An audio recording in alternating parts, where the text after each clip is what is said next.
The Islanders coaching staff, Barry Trotz and some of his assistants, they've had this game circled for months. And of course, that's because it is the Washington Capitals. Trotz coming over from Washington after winning the Cup last spring. He worked hard to get that team to perform to their highest ability after years of being talented, but not winning the whole thing. He's highly respected by his players. And we spoke with Trotz this morning about this unique matchup.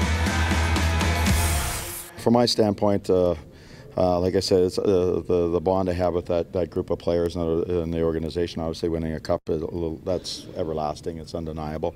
Good test for our group. I want to do the same thing with this group. Hopefully, build something that we can do the same thing and share the same sort of moments with the bond that you get to do with when you win a championship, and that's what we're trying to do here.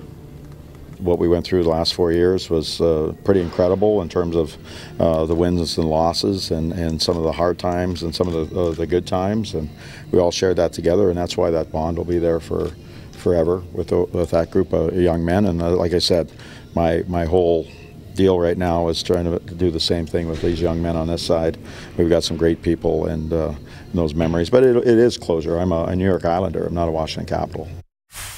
AJ Barry Trotz, I'm sure, talking to the media for quite some time this morning. We had a chance to sit down with him as well, which the fans will hear in our next segment before the season even started. But what else did you take away from your conversation with him? You know, he talked at length about his time with Washington. He talked a little bit about Nashville, too. He said those experiences will always be a part of who he is, and now what he's doing with the Islanders will as well. Talked about some similarities between the team he took over in Washington 4 or 5 years ago and the team he's taken over here in New York.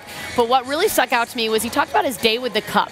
And he's had the Stanley Cup he brought it up to his hometown of Dauphin, Manitoba, which has a population of 8,000 people. And he said 5,500 people turned out to take pictures and see the Cup. And he said it was such an incredible display. And they raised about $160,000 split between a bunch of charities, local charities to his hometown.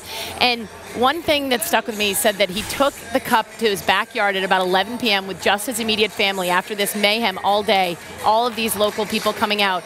And he said he sat quietly. He said that was when it finally sank in. That was when it hit him that he had won the Stanley Cup. He said it was the most powerful moment to just sit with the legacy and the history of that Cup. And then he laughed and he said, and Stanley Cup has a midnight curfew. So yeah, we had to wrap it up at midnight. It doesn't. I have goosebumps even just talking about that.